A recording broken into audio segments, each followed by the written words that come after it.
2000s, and there was a push probably around 97, 98, so we're talking 15, 16 years ago, where they made everybody retake the TAM test, the pit bosses, the bartenders, the cocktail servers, the food servers, everyone who's going to handle alcohol, and showed them what the law was, and that, you know, the deal was, the good old boy was, if a guy's winning some money, we're going to keep giving him drinks and we'll get our money back. Right. Well, I mean, the law says you can't serve an intoxicated person. Right. Now, what you've said before, part of your campaign should be about that very thing. Let's put the teeth back in the TAM laws and make people really be accountable for who they serve.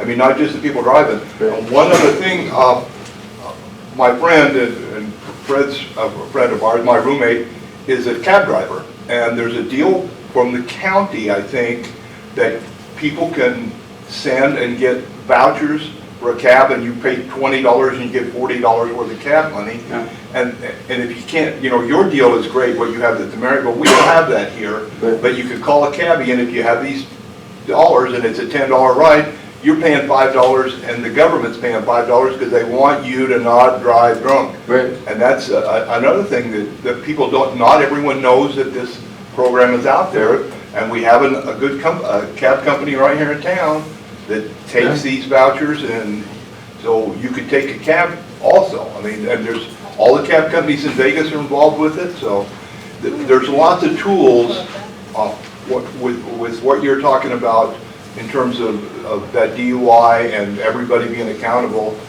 that information needs to be out to people. That was the point I wanted to make. Thank you. Yes. I have an actual question. Sorry. The state of Nevada, regardless of whether you believe in the rankings or not, ranks 49th. Thank God for Mississippi. But regardless of the rankings, we know that the educational system in Nevada needs lots and lots of attention. When you're governor, what do you plan to do to help this turnaround? Well, first of all, we haven't had a governor that sold Nevada, marketed Nevada since Bob Miller back in the 90s. We had a 3% unemployment rate back then, and we need a governor and a lieutenant governor working together, first of all, to bring businesses here by going there, bringing business owners with us when we go to California and telling them why they need to bring their businesses here to Nevada, because why did they do it? They're going to tell you the Nevada story of why they did it, why they're still here, why they're going to be here for years to come. For us to bring more jobs, we do have to get over the stereotype of bad education out here, and the only way to do that is to really work with the teachers, work with the county, work with the education system, and think of a common theme of way to do that. And I think teachers need to have more of a voice in our education system. It don't cost more money to designate a few teachers in each school to be more of a voice and let them know what they can tell you what the students need, not the people that sit in an office that hasn't taught a classroom in forever. Teachers are going to tell you, well, the kids are here, this is what we need to implement. I think just more money. I see wasteful spending going all the time. I believe in that it's time to look at splitting the school districts up. In Clark County in 1967 they had the Nevada plan. It's something that I would like to kind of push and see if they would actually try to adopt to slice up the districts, because that's where I think wasteful spending is going, and the accountability is not there. It's just more money, more money. Well, let's see an investment in let's see a return in our investments, and that's not what we've seen. But we are ranked in the bottom of those areas, and it's going to take day by day doing these little things, making it more of a family state as well, not only casinos, and make them feel like that we get these, we're ranked number 2 in crimes, violent crimes, and until we really get dedicated on fixing these areas, we're still going to be ranked in the bottom. And I feel like we spend $5 million a year in inmate salaries in the prisons out here. I think transferring that, giving the convicts a second chance in the justice system, they don't get that. It's always set up to fail to bring them back into the prisons.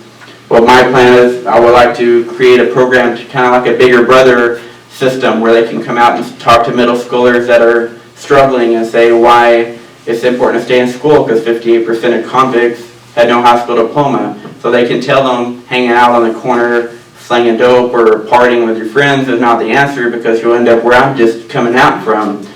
Me, I believe I would respect that guy before me in a tie coming in there saying, you need to stay in school because it's cool, you know, but the guy that's been there, lived that life, allow them to tell these kids why they need to stay in school, and I think that'll help. I think we need to invest in the low-income communities to help them feel part of society again. They feel like society's left them behind, so why do they want to better themselves when they try and they get knocked back down? So I feel like for us to grow, we need to grow together, and it does include investing in lower income communities. Go ahead.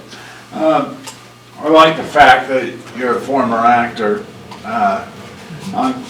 I've worked with the Nevada Film Alliance and a bunch of the people in Las Vegas, the film community, and we're really happy that we got this incentive, you know, a new tax incentive for to try and entice more film work in Nevada. And I actually think that could be sweetened somewhat to bring in more, because I think we lose so much of it goes to New Mexico and Utah, and that I think could come right there to Las Vegas. Or I mean, what's your feeling on that? I'm hoping that.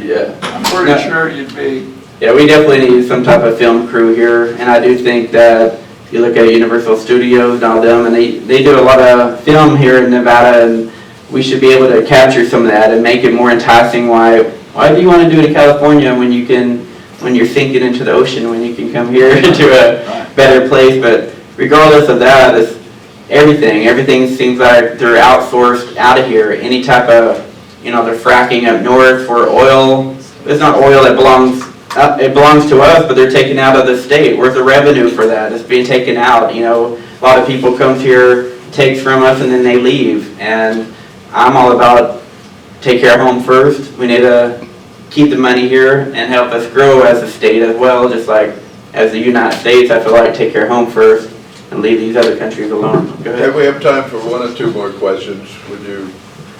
What's your idea of redistricting Clark County? To me, Clark County is too large, it's unmanageable. Our tax money goes into Vegas and stays there. Yeah. We don't see it. We needed a new library, we didn't get it, but Vegas got one, Right. and I think it's wrong. It is, and a lot of it's just the transparency, the wasteful spending, no accountability, and I'm glad you brought that up, because those are the things I need to hear from these rural areas that are getting overlooked all the time. And